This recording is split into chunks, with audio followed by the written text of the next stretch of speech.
Hi my dear friends, my dear masters and my dear god, Srikrishna అమృతానికి స్వాగతం, సుస్వాగతం. మనం ఇప్పుడు 77 ఎపిసోడ్ పార్ట్ 3కి అడుగుపెట్టబోతున్నాం. మరి ఇటువంటి గొప్ప ధ్యాన జ్ఞాన మార్గాన్ని అందించినటువంటి బ్రహ్మర్షి పితామహ పత్రిజీ గారికి, పత్రి మేడం గారికి, సదానంద గారికి, భగవద్గీతకు, శ్రీకృష్ణ పరమాత్మనికి కృతజ్ఞతలు చెప్పుకుంటూ అద్భుతమైనటువంటి శ్లోక వివరణకు వెళ్ళిపోదాము. పార్ట్ 3 కదా. మరి ఏం చెప్తున్నారు శ్రీకృష్ణ పరమాత్మ? నేను శ్లోకం ఒకసారి చదివి నేను డీటెయిల్కి వెళ్ళిపోతాను. యుక్తాహార విహారస్య యుక్త చేష్టస్య కర్మసు యుక్త స్వప్నావబోధస్య యోగో భవతి దుఃఖః. మరి పార్ట్ 1లో, పార్ట్ 2లో, పార్ట్ 3లో ఏం చెప్పబోతున్నాము అనేది మీరు వెనికికి, అంటే పార్ట్ 3 ఇప్పుడు వింటున్నారు, పార్ట్ 2, పార్ట్ 1 కూడా ఉంది. ఇప్పుడు శ్రద్ధగా వినండి. Okay masters, very good. చూద్దాం మాస్టర్స్. స్పోర్ట్స్ గెలవాలంటేని గత ఎపిసోడ్లో ఎండ్ చేశాము. మరి విరాట్ కోహ్లీ గారిని ఎగ్జాంపుల్గా తీసుకున్నాము. మరి శాకాహారమే బలమైన ఆహారము అని మనము తెలుసుకున్నాము. ఓకే. మరి ఒకసారి గాంధీ గారు కలకత్తా నగరంకు వచ్చినప్పుడు, మీటింగ్కి అటెండ్ అయినప్పుడు 1901 కాళీమాత గుడికి దర్శనార్థం పిలుచుకొని వెళ్ళారంట. దర్శనం చేసుకుని తిరిగి వస్తుంటే రక్తము కాలువలై పారుతుంటే ఏమి జరుగుతుంది ఇక్కడ అని అడిగితే, ఇక్కడ అమ్మవారు చాలా పవర్ఫుల్. కలకత్తా అంటేనే అమ్మవారు. అమ్మవారికి బలులు ఇస్తున్నారు అంటే ఒక్కసారి చెలించిపోయాడంట గాంధీ మహాత్ముడు. ఆయన బయటికి వచ్చి ప్రేయర్ చేశాడంట. నేను ఇప్పుడు మానవుల యొక్క స్వేచ్ఛ స్వతంత్రాల కోసం పోరాడుతున్నాను. ఈ మూగ జీవుల స్వేచ్ఛ స్వతంత్రాలను కాపాడడానికి ఒక యుగ పురుషుడు రావాలి, పరమాత్మ నువ్వు దిగి రావాలి అని ప్రేయర్ చేశారని ఒక అద్భుతమైన పుస్తకంలో తన యొక్క జీవిత చరిత్రలో రాయడం జరిగింది. మరి వచ్చారు కదా బ్రహ్మర్షి పితామహ పత్రిజీ. ఎవరైతే మహాకార్యాలు చేసేవారు, మహానుభావులు ప్రేయర్ చేస్తారో అవి జరిగి తీరుతాయి అని ఒక అద్భుతమైన రచయిత రాసింటే అది బాగా నాకు అనిపించి మీకు వ్యక్తపరుస్తున్నాను. ఓకే.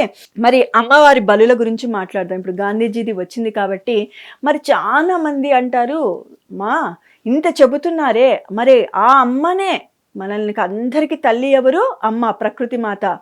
మరి ఆ అమ్మనే బలులు కోరుతుంది కదా అని అంటే మనకు వచ్చి చెప్పిందా మాస్టర్ నాకు బలి ఇవ్వండి అని? నేను ఒక ఎగ్జాంపుల్ చెప్తాను. కర్నూలులో శాకాహార ర్యాలీ జరుగుతూ ఉంది. ఒకసారి శాకాహార ర్యాలీ జరుగుతూ ఉన్నప్పుడు ఒక గుళ్ళమ్మ అందరికీ, అమ్మవారి గుళ్ళోనే అందరికీ విడిది ఏర్పాటు చేసి ధ్యానాన్ని కూర్చోబెట్టారు.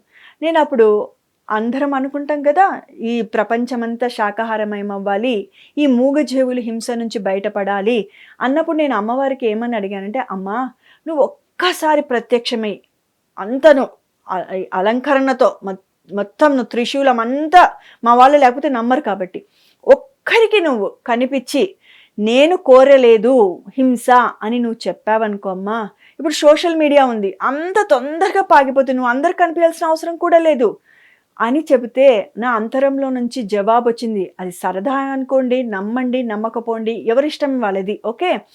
మరి అని వచ్చిందంటే అంతరంలో నుంచి, నేను నాకు బలి ఇవ్వండి అని అడిగింటే ఈరోజు నేను వద్దు అని వచ్చి చెప్పేదానిని. ఒకవేళ నేను వచ్చి చెప్పినా మీకు నన్ను దర్శించే శక్తి, అనుభూతి, అంటే ఎప్పుడైనా కానీ పత్రిసార్ అనేవారు, భగవంతుడు ఎప్పుడైనా కానీ చర్మ చక్షులకు కనిపించడు, ఆత్మానుభూతే కలుగుతుంది అన్నప్పుడు నాకు అర్థమైంది, కరెక్టే. నాకు అంతరంలో పలికిన అమ్మ మరి కరెక్ట్గా అందరిని నేనేమడిగాను, అమ్మ వెళ్ళి అందరికి ఎవరికో ఒక 2-3 కనిపించు తల్లి, వాళ్ళు వీడియోస్ తీస్తారు, ఇలా అందరికీ పాకిపోతుంది. అప్పుడు ఆగిపోతారు. అంటే నేను ఇవ్వమని చెప్పలేదు బలి, నేను కోరలేదు, వారు ఇస్తున్నప్పుడు నా బాధ్యత కాదు నేను వెళ్ళి చెప్పమనేది. ఇంకొక మాట ఏమనేది, నాకు కూడా బాధనే, సమస్త జీవులు హాయిగా ఆనందంగా తల్లి పిల్లలు మీరు ఎలా ఉన్నారు వాళ్ళు అలానే ఉండాలి, కానీ నాకు బాధ వేసినా కూడా నేను చెప్పినా మీరు గ్రహించే శక్తి మీకు లేదు, నా వాక్కు వినే శక్తి మీకు లేదు అంటే అంతే కదా. మనం రాక్షసుల్లాగున్నాము, కొమ్ములు కూరలు లేవు. ఇప్పుడు రాక్షసుల కొమ్ములు కూరలు అంటే వాడు రాక్షసుడు అనేవాడు. మనము కొమ్ములు కూరలు లేని రాక్షసుల మానవులమైనప్పటికీ పక్కవారి బాధతో మనకు సంబంధం లేదు, పక్కవారి కష్టంతో సంబంధం లేదు, అయ్యో అనే దయాదాక్షణ్యాలు లేవు. నాకు తినాలనిపిస్తుంది, నేను తింటాను, పీక్కొని తింటున్నాము. అమ్మ చెప్పినది కరెక్టే అనుకుంటాను. మరి ఇదంతా జరగడానికి మూలమేమి అనే రీసెర్చ్ చేస్తే నాకు తెలిసినది ఏమంటే, ఒకసారి పూర్వము ఈ బలులు మొదలవ్వనప్పుడు ఒక రాజుగారికి కుమారుడున్నాడంట. అతనికి ఏమి అనారోగ్యం చేసింది. రాజకుమారునికి అనారోగ్యం చేసింది. రాజుగారు ఏం చేశారంట, గుడికి వెళ్ళి అమ్మవారికి దండం పెట్టుకునంట, అమ్మ నా బిడ్డను నాకు చక్కగా ఆరోగ్యవంతుని చేయి తల్లి, నీ సేవకు నేను సమర్పిస్తాను నా బిడ్డను. ఓకే, నీ సేవకు నేను సమర్పిస్తాను అంటే రోజులు గడిచే కొద్దీ ఆ బిడ్డ సంపూర్ణ ఆరోగ్యవంతుడైతే మరి రాజుకు గుర్తు చేశారంట, మీరు అమ్మవారికి సేవకు అర్పితం చేస్తామన్నారు కదా అంటే రాజుకు బాధేసిందంట. అమ్మ దగ్గరికి వెళ్ళి, అమ్మ నా బిడ్డ అయితేమి ఈ బిడ్డలైతేమి అందరు నీ బిడ్డలే కదా, నా బిడ్డను నీ బిడ్డగా నీ బిడ్డగా ఇస్తాను అన్నాను కదా, ఈ అంటే కొంచెం ఆవులను మేకలను కొంత పశు సంపదను ఇచ్చి ఆ పూజారికి ఇచ్చి అభిషేకాల కోసము పెరుగు పాలు అవన్నీ కావాలి కదా, ఆ గో సంపదను అమ్మవారికి ఇచ్చి వెళ్తాడు. అక్కడ ఊర్లంతా ఏమని పాకిపోతుంది, రాజుగారి పుత్రుడు మరణానికి దగ్గరగా ఉండింటే అమ్మవారు కాపాడింది, అమ్మవారికి మేకలు గొర్రెలు పొట్టేళ్ళు బలి ఇచ్చారు అని మొత్తము జరిగిపోతుంది. ఓకే, ఈ మధ్య కాలంలోనే మీరందరూ సినిమా ప్రియులు నాతో పాటు కలిపి కాబట్టి బాహుబలి అనే సినిమా చూస్తే అందులో రానా విలన్ క్యారెక్టర్ అయినప్పటికీ ఆయన పాత్ర ఆయన తీశారు. ఈడ పేర్లు ఎవరిని ఇబ్బంది పెట్టడానికి కాదు, బాధ పెట్టడానికి కానే కాదు. ఒక డాక్టర్ల గురించి మాట్లాడినా, హీరోల గురించి మాట్లాడినా, ఎవరి గురించి మాట్లాడినా సత్యం చెప్పడం కోసమే ఎగ్జాంపుల్గా తీసుకుంటాము. అక్కడ ఆ బలి ఇస్తాడు. మరి ఎప్పుడైతే ప్రభాస్ వస్తారో బలి ఇవ్వాలి రాజా, లేకపోతే మనకు అరిష్టం జరుగుతుంది అంటే తన రక్తాన్ని, అమ్మవారికి రక్తం కదా కావాల్సింది, అది జంతువుదైతేమి నాదైతేమి అని. సినిమా అయినప్పటికీ ఎంత ధర్మయుక్తంగా ఉంది, అవునా? మరి ఆ ధర్మాన్నే భగవంతుడు ఇష్టపడేది, కోరేది. ఇది మనం తెలుసుకోవాలి. సినిమాలు ఇష్టపడడం కాదు, పలానా వ్యక్తి నాకు ఇష్టమని. ప్రభాస్ అంటే అందరూ కోసేసుకుంటాము, అబ్బా నాకు ఇష్టం అని చెప్తూ ఉంటారు అందరూ. మరి ఎలాంటి క్యారెక్టర్, సినిమా అయినప్పటికీ ఎటువంటి నీతి మనకి చెబుతున్నారు అనేది మనము తెలుసుకోవాలి. నీతి ఎవరు చెప్పినా ఒకటే కదా, అది గుర్తుపెట్టుకోవాలి. ఓకే మాస్టర్స్, మరి ముందుకు వెళ్ళిపోదామా? అవతార్ బాబా ఉన్నారు కదా, మరి ఆ విషయమే చాలాసార్లు మన రజనీకాంత్ గారు బాబా భక్తులు. ఓకే, అవతార్ బాబా భక్తులైతే నేను సినిమాలు మానేయాలనుకుంటున్నాను బాబా అని చెప్పినప్పుడు ఆయనకైనా కనిపించి కాదు, అంతరంలోనే మెసేజెస్, దయచేసి నువ్వు ఆ పని చెయ్యొద్దు, మేము వచ్చి అందరికీ చెబితే స్వీకరించే శక్తి వాళ్ళ దగ్గర లేదు, కానీ మీరు ఏదైనా ఒక మంచి విషయం సినిమాల ద్వారా తెలిపితే వారు మారుతున్నారు కాబట్టి వాళ్ళ మార్పుకు నువ్వు ఎంతో కొంత తోడ్పడుతున్నావు, దయచేసి నువ్వు సినిమాలు మానేయద్దు అనేసి చెప్పడం జరిగింది. అవతార్ బాబా సినిమా చూస్తే మీకు అర్థమవుతుంది, అప్పుడు ఈ మెసేజ్ ఇవ్వడం జరిగిందని చాలా పేపర్లలో కూడా వచ్చింది. ఓకేనా, మరి చూడండి, అమ్మ బలికథ అర్థమైంది కదా. తినాలనిపిస్తే ప్రతిసారి ఏమనేవాడు, నా కాలు తినండి, నా కాలు కోసుకొని తినండి, నన్ను చంపండి అని అనేవాడు. ఓకే, తినద్దు అనడం లేదు, చనిపోయిన వాటిని తినండి అని చెప్తున్నారు. ఎందుకు పాపం చేస్తారు, చంపి తినే బదులు చచ్చిపోయిన వాటిని తినండి. ఒకానొకసారి క్లాస్లో ఏమన్నారంటే సారు, మీకు నేను చూపిస్తా మీరు తినాలనుకుంటున్నారు కదా, నేను మీకు పలానా స్థలం చూపిస్తాను. అబ్బా గురుగారు వద్దన్నారు, ఇంత లోపల ప్లేస్ ఇస్తున్నారు కదా అంటే శ్మశానానికి వెళ్ళండి, ఆడ పూడ్చి పెట్టింటారు, వాటిని పెకిలించి తినండి అని అన్నారు. ఎంత వింటుంటే ఒళ్ళు గగుర్లు పోయింది. మీకు చచ్చినేటివి ఏమి, చంపి తినడం ఏమి, తేడా ఏమి? తిన్నాకైనా అవి చచ్చి లోపల ఉంటాయి కదా, ఏమన్నా కోడిలాగా తింటారా, అది లోపల పోయి ఆడుకుంటుందా? లేదు కదా. మరి మీకు కావాల్సిన మాంసపు ముద్దలు ఆడ శ్మశానంలో పూడ్చిపెట్టేటారు కదా, ఆ మాంసపు ముద్దలు తినండి అనేవారు. మతి తిరిగిపోయేది, బుర్ర తిరిగిపోయేది. ఇవన్నీ సత్యాలు, కష్టంగా ఉంటాయి, జీర్ణించుకోవడానికి కష్టంగా ఉంటాయి, కానీ ఇవి సత్యము, నిత్యమైనవి. వాళ్ళు సత్యం చెప్తుంటే మన కాళ్ళు గిరగిర తిరిగి పడి చస్తాం. ఒక్క మాటలో చెప్పాలంటే గుండెపోటు వచ్చి చస్తాం వాళ్ళు చెప్పే మాటలు వింటుంటే. నిజాలు మాట్లాడుతున్నారు, దెర్ ఈస్ నో డౌట్. అవును, మనం కోళ్ళని ఫ్రెష్గా నాన్న బుజ్జులు బాగుండ్రా లోపల పోయిన బుజ్జులని పెడుతుండం లేదు, చంపే తింటున్నాం, ఈకలు పీకుతున్నాం. ఎంత బాధ ఉంటుంది మనకు. ఒళ్ళు ఇప్పుడు కాలుస్తుంటారు ఈ చికెన్ని మటన్ని, తలకాయ కూర ఆకూర అని ఇట్లా పెట్టి గ్రిల్లో పెట్టి బాడీని. మనకు ఏదైనా యాక్సిడెంట్ అయ్యి కాలిపోతే, అయ్యో బస్సులో కాలిపోయారే, ఆడ కాలిపోయారే, ఈడ కాలిపోయారే, మనకి నిజంగా బాధేస్తుంది, తిట్టుకుంటాం, దేవుణ్ణి తిట్టుకుంటాం. మరి ఒక జీవిని కాల్చి చంపినప్పుడు మనకి ఎలాంటి మరణం వస్తుంది అని అడుగుతున్నారు గురువులు. ఇవన్నీ చెబుతుంటే మనకు కోపం వస్తుంది గురువుల మీద, వాళ్ళ దగ్గర కూడా పోవం. నష్టం ఎవరికి? మనకు, వాళ్ళకు కాదు మై డియర్ ఫ్రెండ్స్. నెక్స్ట్ వెళ్ళిపోదామా. తినద్దు అనడం లేదు, చనిపోయిన వాటిని చక్కగా శ్మశానంలో శవాలను తినండి అంటున్నారు. చనిపోయిన వాటిని శ్మశానంలో పెడతాం, మరి చంపి శరీరం అనే దేవాలయంలో శ్మశానంలో పెడతాం. శరీరాన్ని ఎప్పుడేమంటారు? దేవాలయం అంటారు. ఎందుకంటారు శరీరాన్ని దేవాలయం అని? ఆత్మరూపైన పరమాత్ముడు ఉన్నాడు. ఒక దేవాలయం కడతారు చూడండి, గుడి కడుతున్నారు అంటారు, గుడి కడుతున్నారు, దేవాలయం కడుతున్నారు అంటారు. అందులో విగ్రహ ప్రతిష్ఠ చేశాక శివాలయము, విష్ణువాలయము, లక్ష్మాలయము, ఆంజనేయ స్వామి గుడి అంటారు. అంటే గుడిలో దేవుడు లేనప్పుడు అదొక దేవాలయం, ఇది ఒక శరీరం అంతే. దీనిలో ఆత్మ ఉంటే ఏమవుతుంది? పలానా గీతనో సీతనో ఎవరో ఒకరు అవుతారు. అలానే మరి ఏమని చెబుతున్నారు అంటే ఇక్కడ మరి శవం శ్మశానంలో పెడతారు తీసుకుపోయి. మరి ఒక జీవిని చంపి దేవాలయం లాంటి శరీరంలో పెడుతున్నావు. దేవుడుండే స్థలము ఆత్మరూపైన పరమాత్ముడు ఉండే చోట మాంసాన్ని పెడుతున్నావు, ఆ మాంసాన్ని అభిషేకం చేస్తున్నావు, సారాన్ని కళ్ళుని పోస్తున్నావు. మరి ఎటువంటి హింస చేస్తున్నావు? లోపల భగవాన్ ఎంత దుఃఖపడుతూ ఉంటారు అని ప్రశ్నిస్తుంటే కూర్చున్నట్లు అనిపిస్తుంటుంది. గుడికి పోయినా నైవేద్యం చేసిన మాల వేసిన మాంసాహారం తినము అంటారు. గుడికి పోయినా లేకపోతే మాల వేసిన, శివమాల వేసిన, అయ్యప్ప స్వామి మాల వేసిన మందు తాగరు, చికెన్ తినరు, మటన్ తినరు, కార్తీక మాసం తినరు, శ్రావణ మాసం తినరు. ఏమైతే తింటే చెప్పండి? ఏ మాసం అయితే ఏమి తింటే ఏం చెప్పండి అని ప్రశ్నిస్తున్నాడు శ్రీకృష్ణ పరమాత్మ. నేను కాదు, ఇక్కడ శ్రీకృష్ణ పరమాత్మనే మాట్లాడుతున్నాడు అనుకోండి కాసేపు. దయచేసి నా మీద కోపం తెచ్చుకోవద్దండి. కోపం తెచ్చుకున్నా కూడా పర్వాలేదు, నాకైతే ఏ బాధ లేదు. మారడం కావాలి, ఆలోచించడం కావాలి. మారడం కన్నా ఆలోచిస్తే ఆటోమేటిక్గా మారిపోతాము. ఆలోచన లేకనే మనము మారడం లేదు. ఓకేనా? చూడండి, గుళ్ళకు పోయినా అయ్యో నేను ఈరోజు మాంసం తిన్నా, నేను గుడికి పోను. మేము డాక్టర్స్ మీద ఒక ట్రిప్ పోయాము. దసరా ముందు రోజు వరకు ఫుల్గా చేపలు, రొయ్యలు, పీతలు, మంచిగా సీ ఫుడ్ అని తిన్నారు. ఇంకా రేపు ఈరోజు దసరా రోజు ఈరోజు నాన్ వెజ్ మీరు ఆర్డర్ ఇచ్చుకుంటారు. నో, వద్దు వద్దు వద్దు, దేవుడు ఈరోజు అబ్బా గుడి, అబ్బా దేవుడు అబ్బా అంటే నిన్న లేడా దేవుడు? మేడం మరి వాళ్ళని ప్రశ్నించారని నేను ఎవరిని ప్రశ్నించాను? నా మొగుడిని ప్రశ్నించాను, నా బిడ్డని ప్రశ్నించాను, పక్కింటి వాళ్ళని ప్రశ్నించాను. నేను చెప్పేది నా భర్తకైనా చెప్తా, పక్కింటి వాళ్ళకైనా చెప్తా, ఎదింటి చెప్తా. వినకపోతే ఎవడి కర్మ వాడిది. వాడే 100 జన్మలు ఎత్తుతాడు, కర్మలు అనుభవిస్తాడు, బాగవుతాడు. అది కట్టుకున్నవాడైనా, కడుపులో పుట్టినోడైనా, తమ్ముడైనా, అన్నైనా నాకు సంబంధం లేదు. ఇక్కడ నన్ను నేను ఉద్ధరించుకోవడానికి తప్ప నుంచి ఎవరిని ఉద్ధరించడానికి రాలేదు. నేను ధ్యానానికి వెళ్ళాడు చెప్తా చూడు, ఎంతోమంది మారుతారు. వాళ్ళు నాకు అసలైన దేవతామూర్తులు. వీళ్ళు బంధం తప్పదు, కలిసి ఉంటాను. వినకపోతే నేనేం చేయలేను. నన్ను మార్చడానికి వచ్చినారు వాళ్ళు, నేను వాళ్ళని మార్చడానికి కాదు వచ్చినది.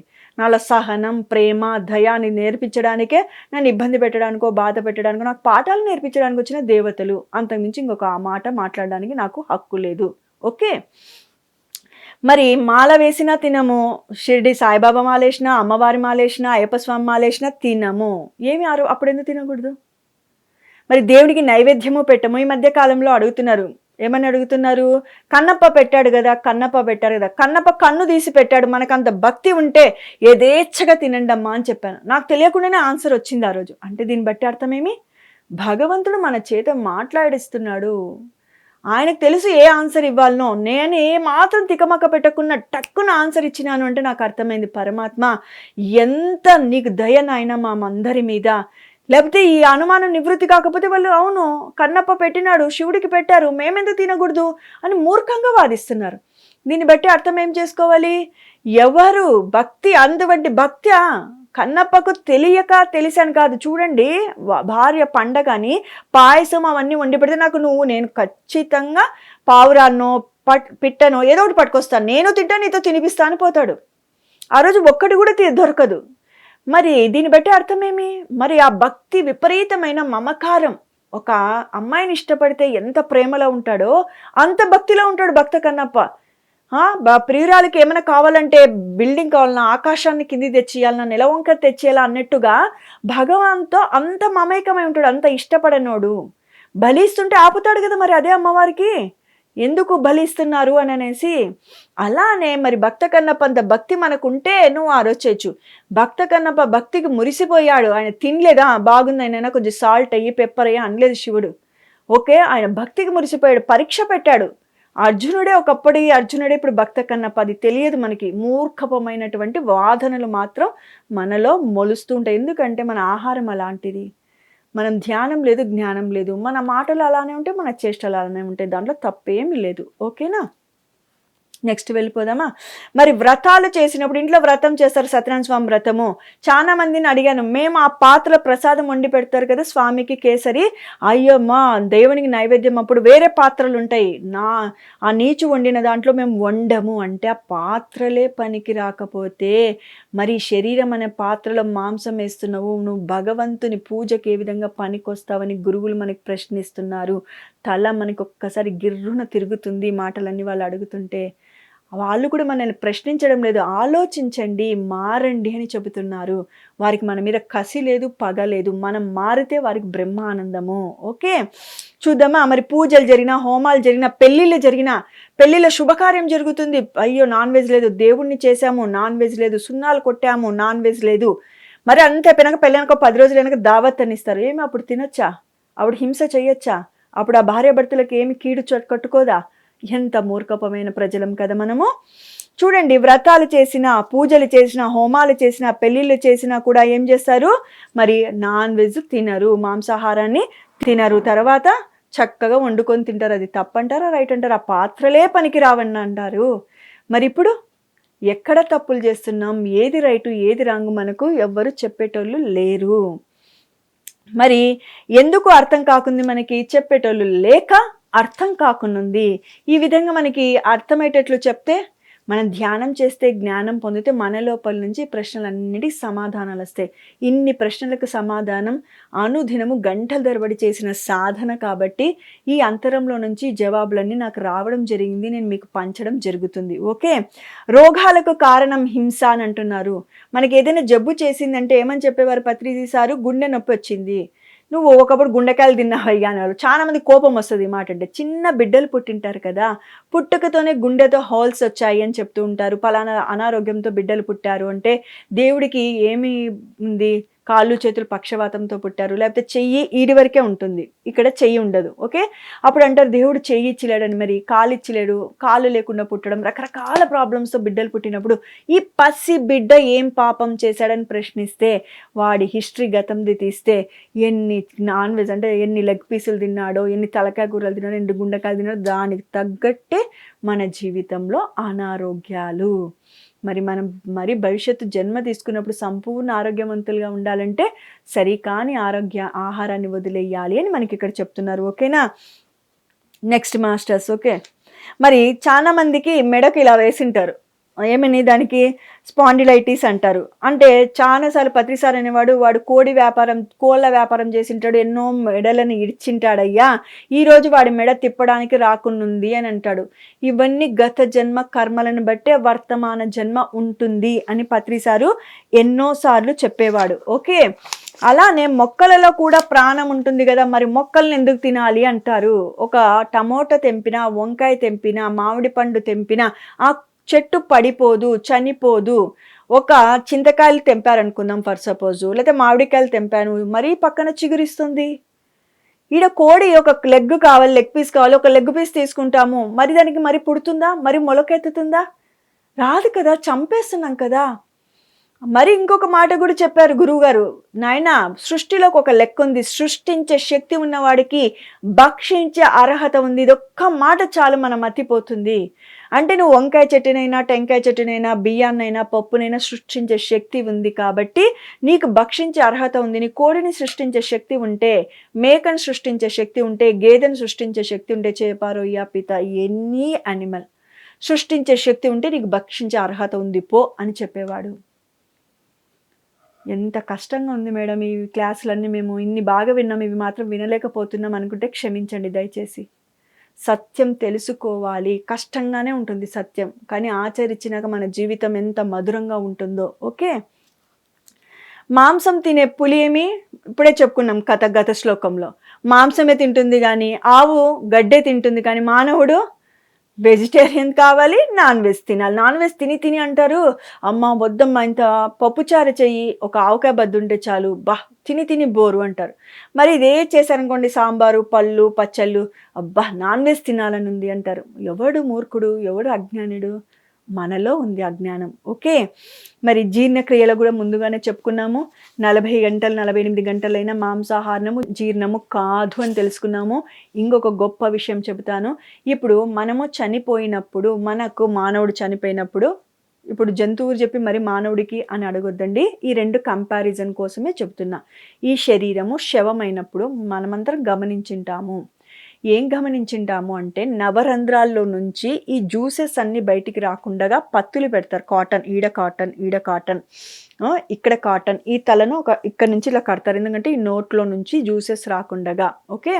మరి కాళ్ళ కాడ 2 బొట్టున వేలను ఒక వేలు మీద ఒక వేలు వేసి కడతారు. అంటే అక్కడ మూత్ర విసర్జన, మల విసర్జన రంధ్రాల్లో నుంచి ఈ జ్యూసెస్ అన్ని, అంటే ఎప్పుడైతే చనిపోతామో సమయం గడిచే కొద్దీ ఈ యొక్క లోపల నుంచి ఆ చీము రక్తం అనేది బయటికి ప్రవహిస్తుంది. మరి అలాగే ఆ జంతువులు చనిపోయినప్పుడు ఆ విధంగా ఇప్పుడు పొయ్యి తగలపెడతారు కదా, తగలపెట్టినప్పుడు ఎందుకు పెట్రోల్ డీజిల్ పోస్తారు?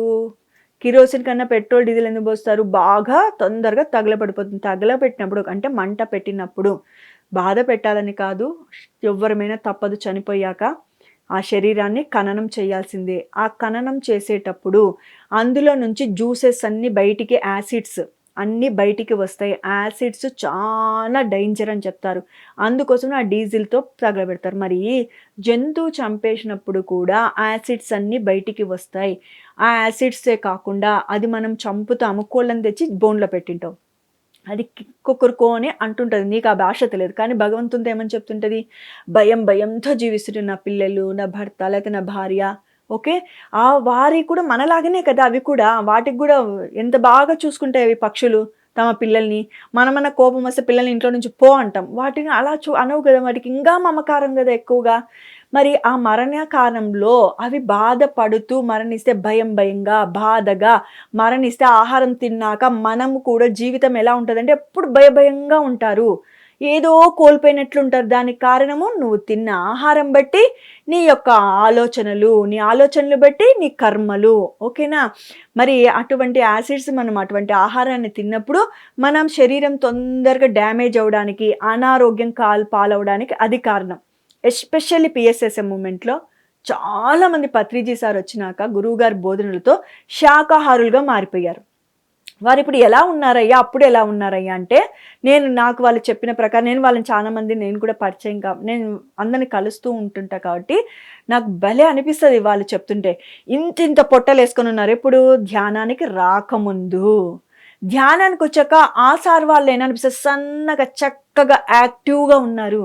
మనిషి అన్నాక ఉబకాయమయ్యి లెయ్యలేక కూర్చోలేక ఒకరొచ్చి మనని సహాయపెట్టి చేతులు పెట్టి పైకి లేపేటట్లుండాలనా, హాయిగా ఆనందంగా చక్కగా కొండలెక్కేంత శక్తి ఉండాలనా? మరి ఏముండాలా? మనం పూజించే దేవతలు, రాముడి ఆహారం శాకాహారం, బుద్ధుని ఆహారం శాకాహారం, రాఘవేంద్రుడి ఆహారం శాకాహారం. మనం స్లోగన్స్ అన్నీ ఇవన్నీ చెప్తుంటాం. మానవ ఆహారం కూడా శాకాహారం కావాలి. రాక్షసాహారమే మాంసాహారం. నువ్వు రాక్షసుడివా, దైవానివా, మానవుడివా? మానవుడి ఆహారం ఏమవ్వాలి? శాకాహారం అవ్వాలి. మరి పత్రిసారి ఇవన్నీ మనకి చక్కగా అన్ని బోధించుకుంటూ వచ్చాడు. మరి ఇవన్నీ మనం తెలుసుకోవాలి. మరి భగవంతుడు, నువ్వు పూజించే దైవము, నువ్వు పూజ ఉందన్నా, గుడికి పోతానన్నా పలానా తినకూడదు అంటే ఎప్పుడు తినకూడదు, ఒకప్పుడే చేయకూడదు అనేది ఎక్కడా ఉండదు సృష్టిలో. తప్పు అంటే తప్పు, అది ఎప్పుడూ చేయకూడదు అనేది ఉంటుంది. ఇలాంటి గొప్ప గొప్ప విషయాలన్నీ మనకి పత్రిజీ సారు ఎంతో కూలంకషంగా వివరించి చెప్పడం జరిగింది. చూడండి, ఇంత డీటెయిల్గా 3 ఎపిసోడ్లో ఉంది. ఇంతకన్నా ఇంకొకటి అద్భుతం అంటే ఇంకా ఎంతో గొప్ప గొప్ప మాస్టర్స్ గొప్పగా చెప్పింటారు. అందరితో పాటు ఇది కూడా ఒక మంచి మీకు ఒక గైడెన్స్ లాగా ఉంటుంది. మీ అనుమానాలు నివృత్తి అవుతాయి అని పార్ట్ 1, పార్ట్ 2, పార్ట్ 3గా తీసుకురావడం జరిగింది. ఈ అవకాశం ఇచ్చినటువంటి పిఎంసి ఛానల్ వారికి, పత్రిజీ సారికి కృతజ్ఞతలు చెప్పుకుంటూ ఇంకొక అద్భుతమైన శ్లోకంతో మీ ముందుంటాను. అంతవరకు సెలవు. Okay my dear friends, my dear masters and my dear God's, మరొక అద్భుతమైన శ్లోకంతో మరి కలుసుకుందాం. Thank you.